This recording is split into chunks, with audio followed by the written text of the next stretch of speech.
Hello friends, welcome to నవలా హృదయం. ఈ వీడియోలో మనం వసంత శిశిరం నావెల్ నెక్స్ట్ పార్ట్ చూడబోతున్నాం. కథలోకి వెళ్ళిపోదాం రండి. ఉష పుట్టినరోజు సందర్భంగా ఇంటికి వచ్చిన ఆమె తండ్రి భూషణ్ ఆమెకు ఒక ప్లాటినం బ్రేస్లెట్ ను బహుమతిగా ఇస్తాడు.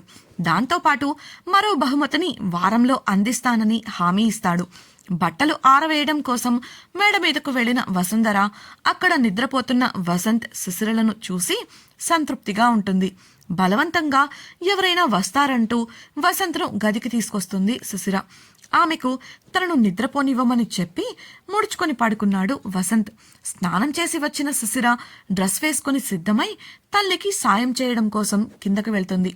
శిశిరను చూడగానే వసుంధర, అబ్బాయికి కాఫీ పెట్టుకొని వెళ్ళు శిశిర అని అనగా, అలాగేనమ్మా అంటూ ఆ పనిలో పడింది.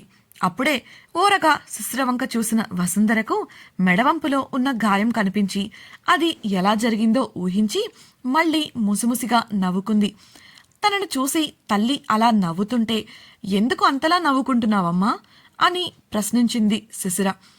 ఏం లేదు అది అంటూ ఏదో చెప్పబోయేంతలో ఆ గదికి వచ్చిన శిశిర నానమ్మ, నీ పద్ధతేం బాగోలేదు శిశిర, పెళ్ళైన పిల్లవి ఇలానేనా ప్రవర్తించేది అని కాస్త కోపంగా అనడంతో ఏం జరిగిందో అర్థం కాక శిశిర, వసుంధర ఆమె వంక అయోమయంగా చూశారు. పిల్ల ఇలా చేస్తుంటే నీ బుద్ధేమైంది వసుంధర, నువ్వైనా చెప్పాలి కదా అని ఆవిడ వసుంధరను కూడా ఓ మాటంది. పక్కనే ఉండి వీరి సంభాషణను వింటున్న వాసుకి మరియు కిన్నెరలో ఏదో జరిగిందని అర్థమై ఇలా శిశిర తమ ప్రమేయం లేకుండానే తిట్లు తింటున్నందుకు లోపల సంతోషపడుతున్నారు. మీరు దేని గురించి మాట్లాడుతున్నారు అత్తయ్య అని వసుంధర మర్యాదగా అడగగా, ఇంకా అర్థం కాలేదా? పెళ్ళైన పిల్ల చీరలు కట్టుకోవడం మానేసి ఇలా డ్రెస్సులు వేసుకోవడం ఏంటి అని ప్రశ్నించింది నానమ్మ. శిశిర బదులిచ్చేలోపు, శిశిర ఇంకా కాలేజీకి వెళ్తుంది కదా అత్తయ్య, అందులోనూ అబ్బాయే డ్రెస్సులు వేసుకోమని చెప్పారట, అందుకని అని అంటూ కూతురుని సంకట స్థితి నుండి బయటపడేయటానికి ఓ చిన్న అబద్ధం చెప్పేసింది వసుంధర. ఆవిడ ఇంకా విసుగ్గానే మాట్లాడుతూ, అబ్బాయి చెప్తే చెప్పుండొచ్చు కానీ ఇది పట్నం కాదు గ్రామం అని మర్చిపోతే ఎలా? ఇక్కడ ఉన్నప్పుడు ఇక్కడి పద్ధతులు పాటించాల్సిందే. పెళ్లి కాని పిల్ల కిన్నెర లంగావోణి వేసుకుంటున్నప్పుడు నువ్వు పెళ్ళై వేసుకుంటే తప్పేంటి అని అనడంతో విషయం అర్థమై పెద్దావిడతో గొడవెందుకు అనుకుంటూ, సరే నానమ్మా నేను వెళ్ళి మార్చుకొని వస్తాను అంటూ వెళ్ళిపోయింది శిశిర. తమకు తెలియకుండానే శిశిరను తిట్టించినందుకు ఆనందంగా మనసులో పండుగ చేసుకుంటున్నారు కిన్నెర, వాసుకిలు. కిన్నెర మనసులో భావను లైన్లో పెడదామని లంగావణి వేసుకున్నాను కానీ అది ఇలా వర్కౌట్ అవుతుందని అస్సలు హించలేదు. నానమ్మ నువ్వు సూపర్ అనుకుంటూ తన నానమ్మను మనసులోనే మెచ్చుకుంది. శిశిర వెళ్ళిపోవడంతో వసుంధర మౌనంగా తన పని చూసుకొని పనిలో పడిపోయింది. గదికి వెళ్లిన శిశిర నిద్రపోతున్న వసంత్కు ఎటువంటి భంగం కలగకుండా వ్యవహరిస్తూ డ్రెస్ మార్చుకుని తిరిగి కిందికి వచ్చింది. అలా ఆమె ఓణీ వేసుకొని అద్దంలో చూసుకున్న సమయంలో తన మెడ మీద ఉన్న గాయం కనిపించి తడిమి చూసుకుంది. ఇదెప్పుడు తగిలిందా అని అనుకుంటున్న సమయంలో రాత్రి వసంత్ పంటిగాటు గుర్తొచ్చి చిరుకోపంగా నిద్రపోతున్న అతన్ని చూసింది. అదే సమయంలో తనను చూసి తల్లి ఎందుకు నవ్వుతుందో అర్థమై కాస్త సిగ్గుగా అనిపించింది. ఏం చేసినా అది దాగదు కాబట్టి దాని గురించి ఆలోచించడం మానేసింది.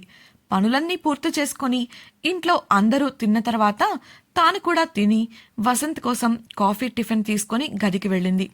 అప్పటికి సమయం ఉదయం 9. అతడిని లేపి కాఫీ ఇస్తూ ఫ్రెష్ అవ్వమని చెప్పింది. అతడు మారం చేస్తుంటే బలవంతంగా టవల్ భుజంపైకి వేసి బాత్రూంలోకి తోసింది. వెళుతూ ఆమెను కూడా చెయ్యి పట్టుకొని లోపలికి లాక్కెళ్లాడు వసంత్. ఆమె తప్పుకు రావాలని ప్రయత్నించింది కానీ వదలకుండా గట్టి పట్టు పట్టాడతడు. ఆమె సిగ్గుపడుతూ విడిపించుకోవడానికి ప్రయత్నిస్తుంటే ఆమె శరీరం నుండి వస్తున్న సుగంధ పరిమళం అతడిని ఆమెకు మరింత ఆకర్షింపబడేలా చేస్తోంది. ముక్కుతో, డియర్ ఫ్రెండ్స్, నాదొక చిన్న రిక్వెస్ట్. మీరు చేసే చిన్న లైక్ మరియు కమెంట్ నాకు కొండంత ప్రోత్సాహాన్ని ఇచ్చి మరిన్ని ఇంట్రెస్టింగ్ నావెల్స్ ని అందించేలా సపోర్ట్ ఇస్తుంది.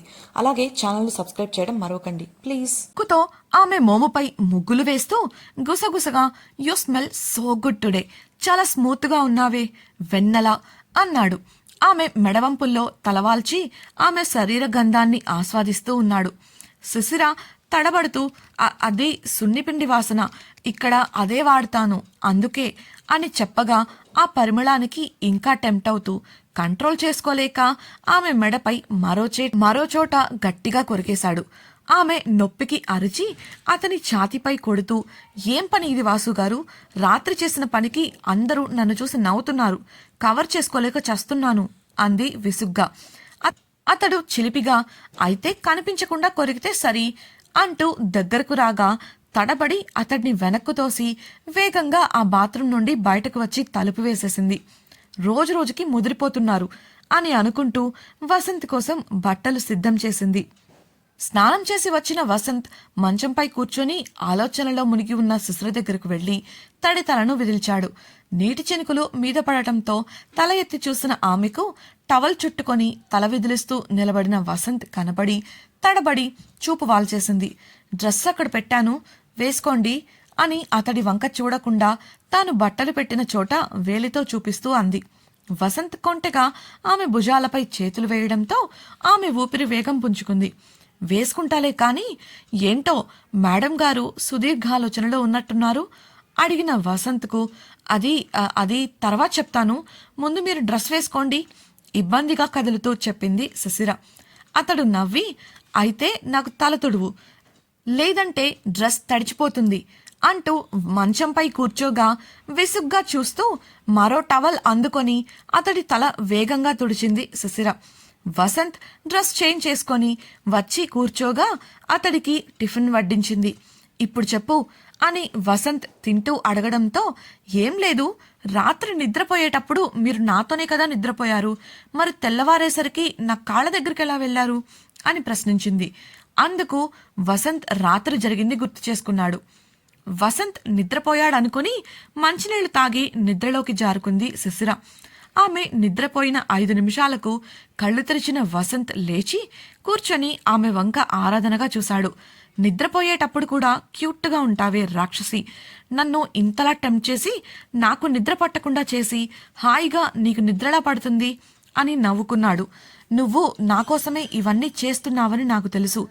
మన బంధాన్ని తర్వాతి స్టేజ్కి తీసుకెళ్లడానికి నువ్వు నిజంగానే మానసికంగా సిద్ధంగా ఉన్నా ఇప్పుడున్న పరిస్థితుల్లో నేనందుకు సహకరించలేను. నీ పరిస్థితి తెలిసిన వాడిగా అటువంటి రిస్క్ తీసుకోలేను అంటూ శిశిర కటిభాగాన్ని చూశాడు. నీకు ఈ సమస్య తగ్గి నువ్వు కోలుకున్నావని నాకు నమ్మకం కలిగే వరకు మన మధ్య ఎడబాటు తప్పదు అంటూ సున్నితంగా ఆమె చేతి వేళ్లను ముద్దు పెట్టాడు.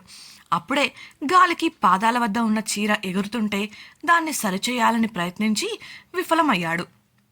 ఇక తప్పదు అనుకుంటూ అతడు అక్కడే తలపెట్టి పడుకొని ఆమె కాళ్లను చుట్టేశాడు. పసుపు రాసి మెట్టెలు పట్టీలతో అందంగా మెరిసిపోతున్న పాదాలకు మురిపెంగా ఓ ముద్దిచ్చి కళ్ళు మూసుకున్నాడు. ఇలా జరిగింది గుర్తు చేసుకున్న వసంత్ శిశిరతో, కంఫర్ట్గా లేక అటు తిరిగి పడుకున్నాను, దానిలో నీకేంటి అని అనగా, అయినా మీరు నా కాళ్ళు పట్టుకోవడం ఏంటి, అదేం బాలేదు అంటూ బుంగమూతి పెట్టింది శిశిర. అది నా ఇష్టం, నా పెళ్ళాంతో నేనేమైనా చేస్తాను అన్నాడు ఆమె కళ్ళల్లోకి కొంటెగా చూస్తూ. విసుగు ప్రదర్శిస్తూ పక్కకు వెళ్ళింది. కానీ మనసులో మాత్రం అతడి ప్రవర్తనను ఇష్టపడుతోంది. టిఫిన్ తింటూ, నాకు మీ ఊరు చూపించవా అని వసంత్ అడగడంతో, ఇక్కడ మీరు చూడటానికి ఏముంటాయి, మీకు బోర్ కొడుతుందేమో అంది శిశిర. ఓయ్, మీ ఊరి గురించి నువ్విలా తక్కువగా మాట్లాడుతున్నావా అని వసంత్ అనగా, నేనేం తక్కువ చేసి మాట్లాడడం లేదు, మీకు ఇక్కడి పరిసరాలు నచ్చకపోవచ్చు అంటున్నాను. మా ఊరు అంత అందమైన ఊరు ఈ ప్రపంచంలోనే ఉండదు తెలుసా, గర్వంగా చెప్పింది శిశిర. ఆహా, అదేదో మాకు చూపిస్తే మేం చూసి తరిస్తాం కదా అని వసంత్ అన్నాడు. నిజంగానే మీకు మా ఊరు చూడాలని ఉందా అని నమ్మశక్యం కాక అడిగిన శిశిరకు అవును అని బదులిచ్చాడు వసంత్. సిటీలో పుట్టి పెరిగిన వసంత్కు ఆ పల్లెటూరి వాతావరణం నచ్చకపోవచ్చు అనేది ఆమె అభిప్రాయం. కానీ వసంత్ పట్టుపట్టడంతో వసంత్కు ఊరు చూపించాలని నిర్ణయించుకుంది. ఆ విషయాన్ని తల్లికి చెప్పి గదికి తిరిగొచ్చి వెళ్దామా అని వసంత్ను అడిగింది. అతడు ఆమెను అనుసరిస్తూ క్రిందికి వెళ్లేసరికి కిన్నెర, అక్క నేను కూడా మీతో వస్తాను ప్లీజ్ అంటూ నవ్వుతూ బ్రతిమిలాడగా ఆమెను కూడా చేర్చుకొని ఇంటి నుండి బయటకొచ్చారు. ముందుగా ఊరిలో ఉన్న గుడికి తీసుకెళ్లి అక్కడి నుండి ఊరిలో ఉన్న బడికి తీసుకెళ్లారు. బ్రేక్ టైం కావడంతో పిల్లలంతా గ్రౌండ్లో ఆడుకుంటుంటే వారి మధ్య నుండి ఆఫీస్ రూంలోకి వసంత్ను తీసుకెళ్లింది శిశిర. శిశిర ప్రిన్సిపల్కు వసంత్ను పరిచయం చేయగా అందుకు ప్రిన్సిపల్, ఆయన తెలియకపోవటం ఏంటమ్మా, నాన్నగారే స్వయంగా పోయినసారి ఆయన్ను మాకు పరిచయం చేశారు. సిఎస్ఆర్ క్రింద మన స్కూల్ అభివృద్ధి పనులు చేస్తోంది వారేగా అని అనడంతో ఆశ్చర్యపోయి వసంత్ను చూసింది శిశిర. వసంత్ చాలా సాధారణంగా నవ్వుతూ నిలబడ్డాడు. తాను స్కూల్లో అడుగు పెట్టబోయే సమయంలో చాలా మార్పులను గమనించింది, కానీ అది వసంత్ వల్ల అని ఆమె అస్సలు ఊహించలేదు. ఆ తర్వాత కాసేపు స్కూల్ గురించి మాట్లాడి అక్కడి పాత స్టాఫ్తో కూడా మాట్లాడి అందరూ బయటకొచ్చారు. అక్కడి నుండి తిరిగి వెళ్లబోతూ వసంత్ శిశిరతో, అయితే నీ స్కూలింగ్ మొత్తం ఇక్కడే చేశావా అని అడగగా అందుకు శిశిర సమాధానం ఇచ్చేలోపు, ఏం మాట్లాడుతున్నారు బావా, అయితే అక్క మీకు ఇంకా ఆ విషయం చెప్పలేదా అంది నవ్వుతూ. శిశిర బోర్డింగ్ స్కూల్లో చదివినట్లు చెప్పకపోతే తనే బయటపెట్టి శిశిరపై తప్పుడు ఉద్దేశం సృష్టించాలనేది ఆమె ఉద్దేశం. వసంత్ అనుమానంగా చూస్తుంటే, నేను చదివింది బోర్డింగ్ స్కూల్ కదా వాసు గారు అంది శిశిర. ఓ చెప్పావు కదా, మర్చిపోయాను. మరి 5th స్టాండర్డ్ వరకే చదివినా నిన్ను ఇంకా అందరూ చక్కగా పలకరిస్తున్నారు, ఇంకా గుర్తుపెట్టుకున్నారంటే నువ్వు వాళ్ళకు చాలా మంచి స్టూడెంట్ అయి ఉంటావు అన్నాడు వసంత్. శిశిర చిన్నగా నవ్వి తలదించుకోగా ఆ మాటలు నచ్చని కిన్నెర, మీరు మరీ ఎక్కువగా ఊహించుకుంటున్నారు బావా, వాళ్ళంతా అక్క పెదనాన్న కూతురు అని అలా మాట్లాడుతున్నారు. మా పెదనాన్న అంటే ఏమనుకుంటున్నారు మీరు అంది నవ్వుతూ. డియర్ ఫ్రెండ్స్, నాదొక చిన్న రిక్వెస్ట్. మీరు చేసే చిన్న లైక్ మరియు కమెంట్ నాకు కొండంత ప్రోత్సాహాన్ని ఇచ్చి మరిన్ని ఇంట్రెస్టింగ్ నావెల్స్ని అందించేలా సపోర్ట్ ఇస్తుంది. అలాగే ఛానల్ను సబ్స్క్రైబ్ చేయడం మరవకండి ప్లీజ్.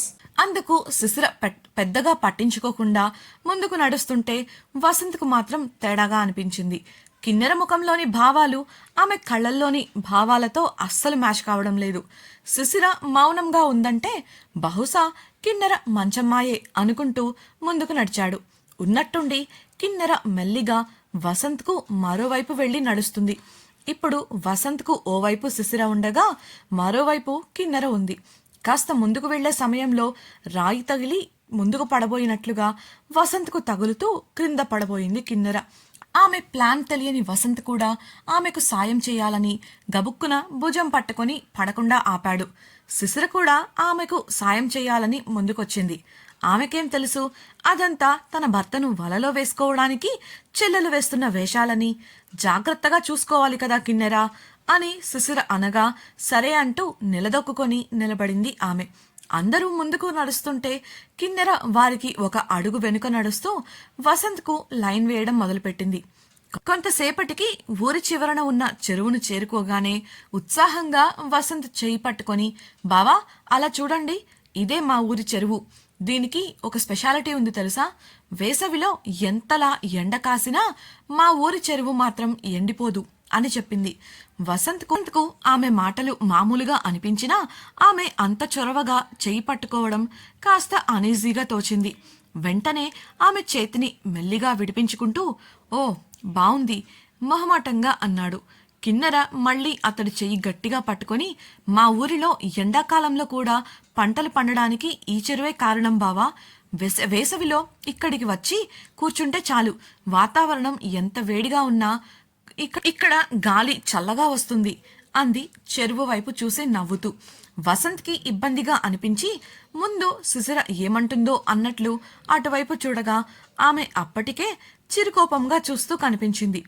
కాపాడవే అని అడుగుదామన్నా అలకపాన్ పెక్కింది కాబట్టి సాయం చేయదని అర్థమై, శిశిర ఈ పరిసరాలు బాగున్నాయి కానీ ఇలారా మనం ఫోటోలు దిగుదాం అంటూ చొరవగా ఆమెను పక్కకు లాక్కొని సెల్ఫీ తీసుకున్నాడు.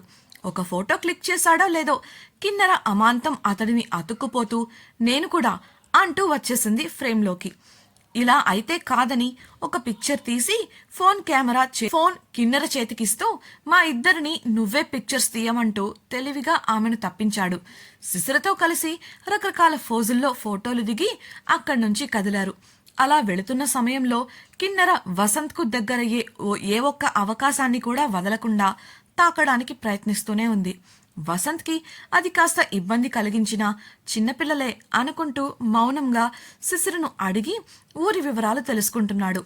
అందులో భాగంగానే వేసవి పంటలకు పంట కాలువ నుండి నీళ్లు అందడం లేదని తన తండ్రి చెరువు పూడిక తీయించి పెద్దది చేయించాడని, వర్షపు నీటిని చెరువుకు మళ్లించాడని చెబుతుంది శిశిర. అలా ఒకచోట కిన్నెర శిశిరను ఇబ్బంది పెట్టే కార్యక్రమంలో భాగంగా అన్న మాటలకు ఆమె కంగారు పడుతూ అక్కడి నుంచి వెళ్ళిపోయింది. తన కోసం ఓ ప్రమాదం కాచుకొని ఉందని తెలిస్తే ఆమె అలా చేసేది కాదేమో. ఆ ప్రమాదాన్ని వసంత్ ముందే ఊహించి ఉంటే వెళ్ళనిచ్చేవాడు కాదేమో. ఇంతకీ శిశిర కోసం ఎదురుచూస్తున్న ప్రమాదం ఏంటి?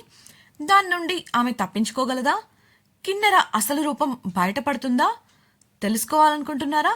అయితే ఛానల్ను సబ్స్క్రైబ్ చేసి రాబోయే ఎపిసోడ్స్ తప్పకుండా వినేయండి. మీకు ఈ నావెల్ నచ్చినట్లయితే వీడియోని లైక్ చేసి మీ సన్నిహితులతో షేర్ చేయండి. మీ అభిప్రాయాలను మాతో పంచుకోవడం కోసం కామెంట్ సెక్షన్లో తెలియజేయగలరు. ఇట్లు మీ నవలా హృదయం team. Thank you for listening.